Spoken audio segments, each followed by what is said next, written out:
केसरिया बालम आओ हमारे देश।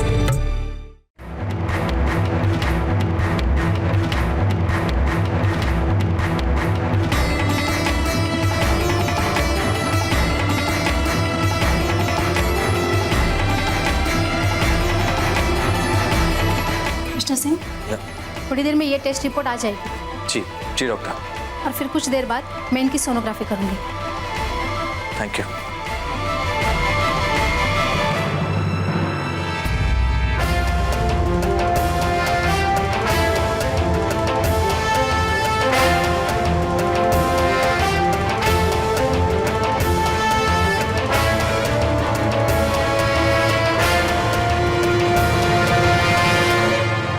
कल शादी के बाद हमारी पहली दिवाली है और हम मासा और पापासा से मिलकर उनका आशीर्वाद भी नहीं ले सकते।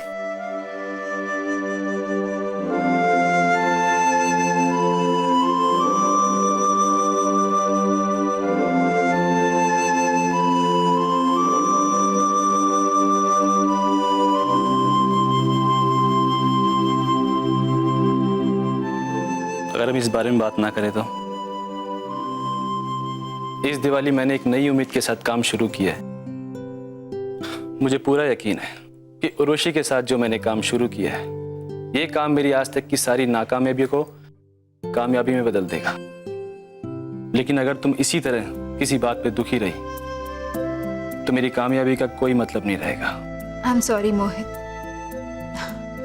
लेकिन तुम फिक्र मत करो, मैं अपने आप को इस बात से दुखी नहीं होने दूंगी। तुम बस मुझसे एक वादा करो कि कम से कम तुम अकेले जाकर मासा और पापासा से मिलकर आओगे। तुम्हारे नए काम के लिए उनका आशीर्वाद मिलना बहुत जरूरी है। ठीक है। कल सुबह चले जाना ना, कल दिवाली जो है। दिवाली पे मैं तुम्हें अकेले कैसे छोड़ सकता हूँ? तुम सुबह जाकर मासा और पापासा से मिलकर आना और शाम को मेरे साथ दिवाली की पूजा करना। इस तरह ना मैं अकेली रहूंगी और ना तुम्हारे मासा और पापासा। जैसी तुम्हारी मर्जी। उर्वशी भी यहाँ अकेली है तो कल रात उसे भी डिनर पे बुला लो।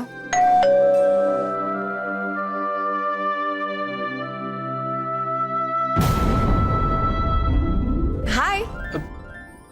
तुम यहाँ? फाइल में तुम्हारा एड्रेस था तो सोचा तुम्हें आकर सरप्राइज दे दूं। तुमने उर्वशी को दरवाजे पे ही क्यों खड़ा किया? आओ ना, अंदर आओ।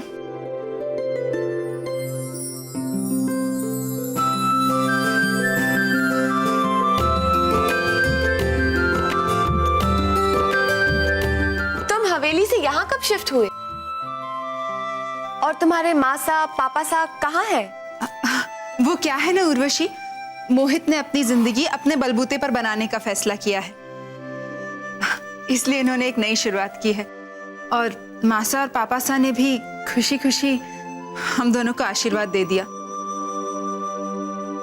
एक्चुअली हमने ये तय किया था कि एक बार मोहित कुछ बन जाए तभी हम दोबारा जाकर मासा और पापासा के साथ रहेंगे और अपनी कामयाबी से उनका सर फक्र से ऊंचा करेंगे और उन्हें दुनिया की हर वो खुशी देंगे जो एक बेटा अपने माँ बाप को दे सकता है। आजकल कौन ऐसा सोचता है? सेल्फ मेड मैन, माँ बाप की खुशियां, ये तो सब किताबी बातें बनकर रह गई। आजकल जिसे भी देखो जल्द से जल्द और ज्यादा से ज्यादा पैसे कमाने में लगा हुआ है।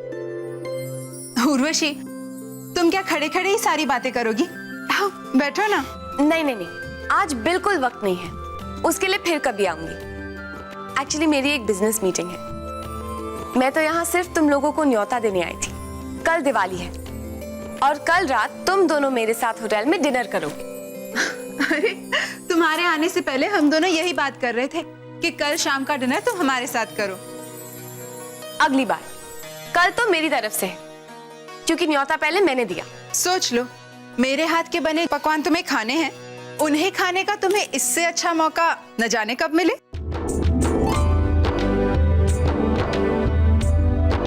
अरे अब क्या सोच रही हो? बोलो। क्या बोलूं? तुमने तो मेरी बोलती बंद ही कर दी। इतना अच्छा ऑफर दिया है कि मैं ना कर ही नहीं सकती। गुड, कल शाम हम तीनों दिवाली हमारे घर पे मनाएंगे। ठीक है। भाई साहब, मैं ज़रा डॉक्टर से मिलकर आता हूँ, आप पेमेंट काउंटर पे जाके पेमेंट कर दीजिए प्लीज़। छोटे तू चिंता मत कर, तू डॉक्टर से मिल ले, मैं पेमेंट कर लूँगा। जी। अजय सोनोग्राफी तो होने दे, सारी पोल खुल जाएगी।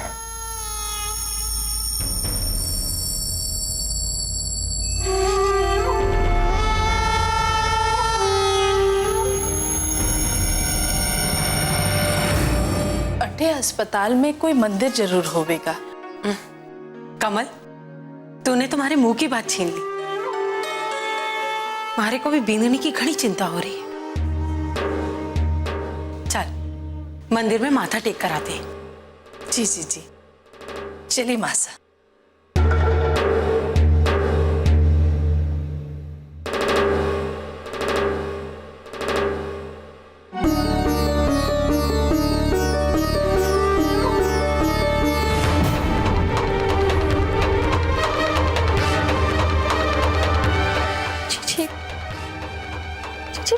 कुछ देर में हमारा झूठ पकड़ा जाएगा। सोनोग्राफी में तो सब पता चल जाएगा, दर्द हो जाएगा जीजी। अब मैं कैसे रोकूं ये सोनोग्राफी? हमारी भी कुछ समझ ना आ रहा है, अब क्या होगा? ये सब बाहरी कारण हुआ है। ना तुम्हारे वास्ते मां बनने का झूठा नाटक करती और ना थारे ऊपर इतनी घड़ी परेशानी होती। अब मैं क्या करूं? सब कुछ जानते हुए भी मैं कुछ ना कर पा रही हूँ। मैं थारा घर ऐसे टूटने ना दे सकूंगा सर। बारे को कुछ ना कुछ करना पड़ेगा।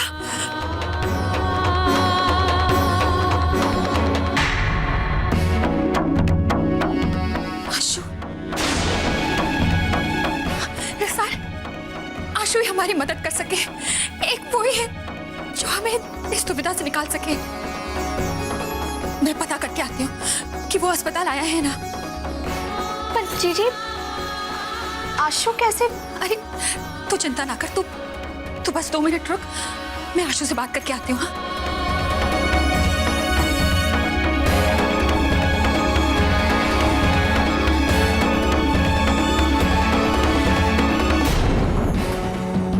सुनिए, डॉक्टर यश राठौर कटे हैं। डॉक्टर यश तो आज अस्पताल आए ही नहीं। कब तक आएंगे वो? ये तो मुझे नहीं पता, पर मुझे लगता है आज उनकी शाम की ड्यूटी है। पर फिर भी आप एक बार उनके सेक्रेटरी से पूछ लीजिए। डॉक्टर साहब का कमरा।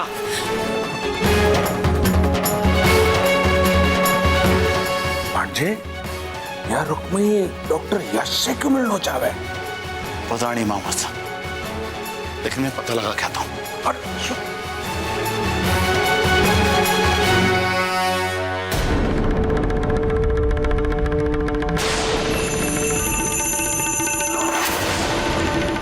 कट्ठे जा रही है? अपने आशिक से मिलने के लिए बड़ी उतावली हो रही है तू। पर थारा आशिक तो अंदर ना है, अब थारी मदद कौन करेगा? वैसे यश से काय मिलने जा रही थी? कोई जरूरी काम था क्या? जान दे, मैं थारी मदद कर देता हूँ। ले, लगा ले अपने आशिक ने नंबर, बात कर ले। अरे उड़ ले, अरे लेना। अरे क्या हो गया? ले, क्या हो गया? हमारे सामने अपने आशिक से बात करने शर्म आवे थारे। अब इसमें मैं थारी मदद ना कर सकूं, क्योंकि मैंने पता है तू यश से मिलकर कोई नई चाल चलने वाली है। अपने भाग्य पर अफसोस और अवगणा थारे को कि के नसीब पाया तूने। हर बार कुछ करने का सोचे तू, और हर बार थारा भाग्य थारे से आगे निकल जावे। ये सोचा था तू रणवीर के बच्चे को जन्म देगी और इस हवेली पर राज करेगी रानी बनकर। तू तो बड़ी ठीक निकली। अरे मैंने तो सोचा था कि इस हादसे के बाद तू टूट जाएगी और कटे दूर चली जाएगी, हमारे को भी आराम मिल जावे। पर ना, थारे में तो अभी भी जान बाकी है, नई चाल चलने की हिम्मत है थारे में। और वो थारी बहन साल उसकी भी दाद देनी चाहिए। अपने जीजी के प्यार में वो अपने बीन को भी धोखा दे सके, है ना? ये सब आपका भ्रम है कुंवर साहब, ऐसी कोई बात नहीं है। तो क्या मरने बावड़ा समझे क्या? तू कहेगी कोई बात ना है और मैं थारी बात मान लूंगा। क्या सोचा था? मरने खबर ना पड़ेगी कि रसाल मां बनने का नाटक करे है, वो भी सिर्फ इसलिए कि थारे को हवेली में आसरा दे सके। मैं जानबूझकर चुप रहा क्योंकि मैं सही समय का इंतजार कर रही हूं, तो कि सही समय आने पर मैं तुम दोनों बहनों की पोल सबके सामने खोल दूं। और ले, सही समय आ गयो। क्या सोचा था तूने? थारे उस यार से मिलकर अपनी बहन रसाल को बचाने की कोशिश करेगी, कोई नई चाल खेलकर? कोई फायदा ना है। अभी कुछ ही देर में सोनोग्राफी की रिपोर्ट आने वाली और उसके बाद सारी सच्चाई पूरे परिवार के सामने आने वाली है। अपनी बहन का सहारा लेकर तू हवेली में वापस अपनी जगह बनाना चाहती थी ना? अब देख थारे मंसूबे का के नतीजा निकलियो। जिसने थारे को सहारा दिया उसका भी सहारा छिनने वाला है। थारे कारण उसकी भी गृहस्थी टूटने वाली है।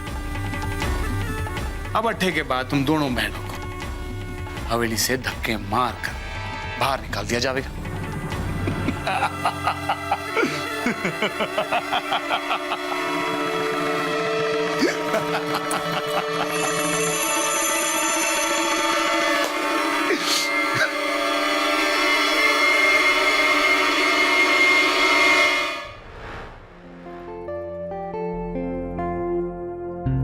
नहीं, मोहित कहाँ रह गए? अभी तक फोन भी नहीं किया।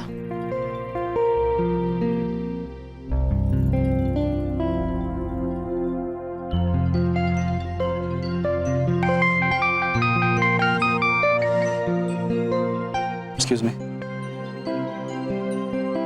अमूमन। मोहित कहाँ हो तुम? मैं कब से तुम्हारी। मैं उर्वशी के साथ एक अर्जेंट मीटिंग में हूँ, इसलिए तुम्हें फोन नहीं कर पाया।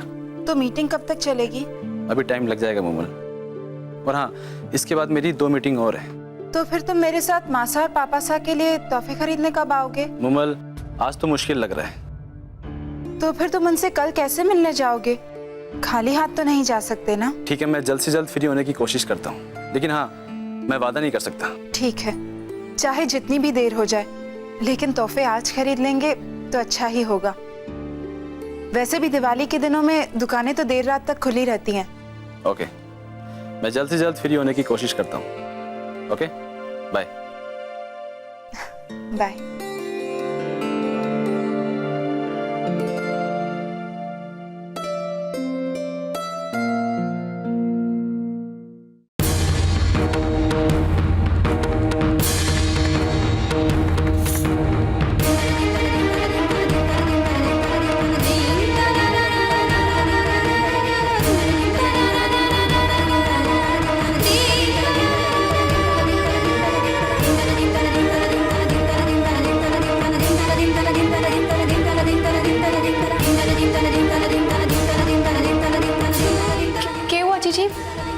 बात हो गई आशु से?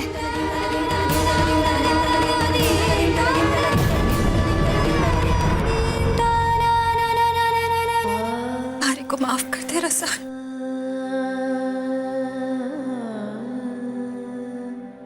मैं तारी मदद ना कर पाए।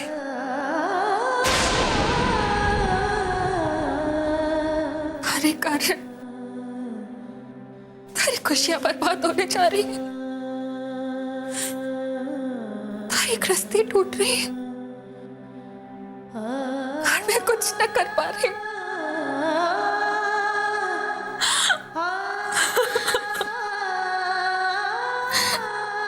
जी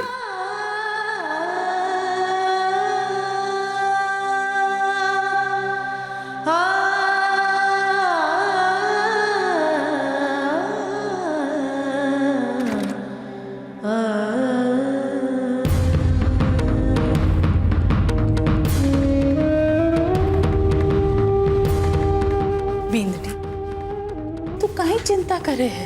थारी ताईसा और मने माँ अम्बे जी की प्रार्थना की है, सब कुछ ठीक हो जाएगा। और तू देखना थारी सोनोग्राफी की रिपोर्ट भी चौखी आवेगी और थारे होने वाले बच्चे को भी कुछ नहीं होवेगो। बैठ।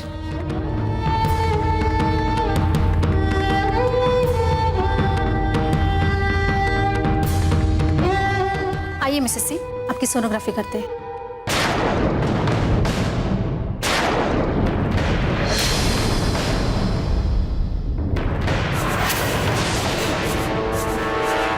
चल फिर जा।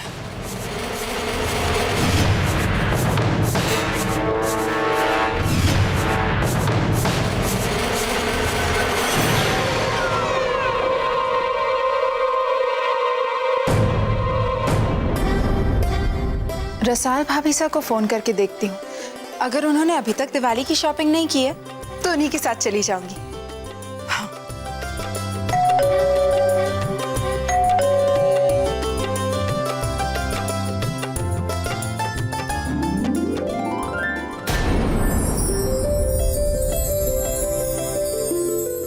अंदर आऊं?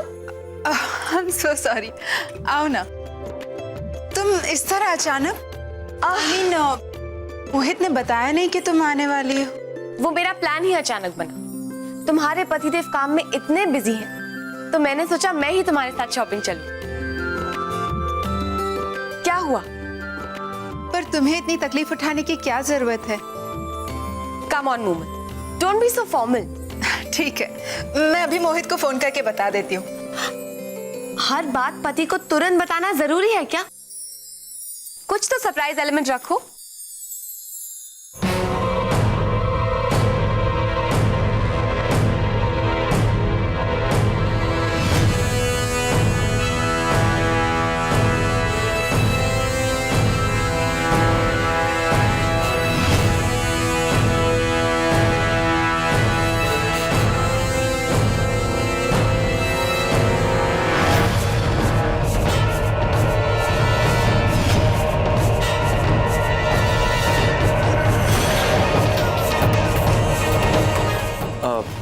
डॉक्टर, वो सोनोग्राफी की रिपोर्ट। घबराने की कोई बात नहीं मिस्टर सिंह, सोनोग्राफी की रिपोर्ट अच्छी है। बच्चा बिल्कुल सही सलामत है।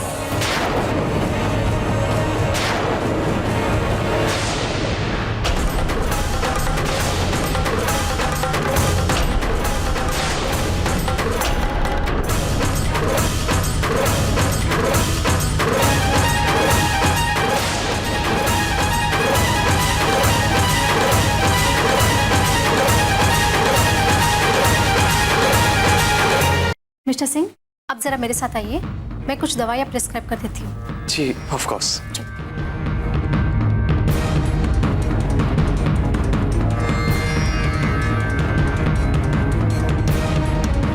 मासा, चलिए माँ अम्बे के दरबार में जाकर हाथ जोड़ कर आते हैं।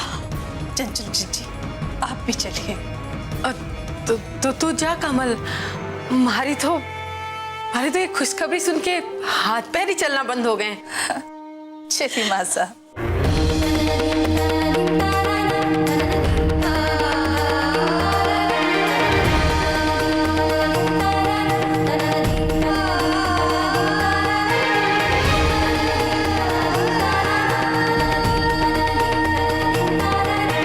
जी, ये कैसे हो सके? यही तो मैं भी सोच रही हूँ, ये कैसे हो सके? कहीं डॉक्टर से भूल तो ना हुई है ना? मैं पता करके आऊँ, ये बात सच है या फिर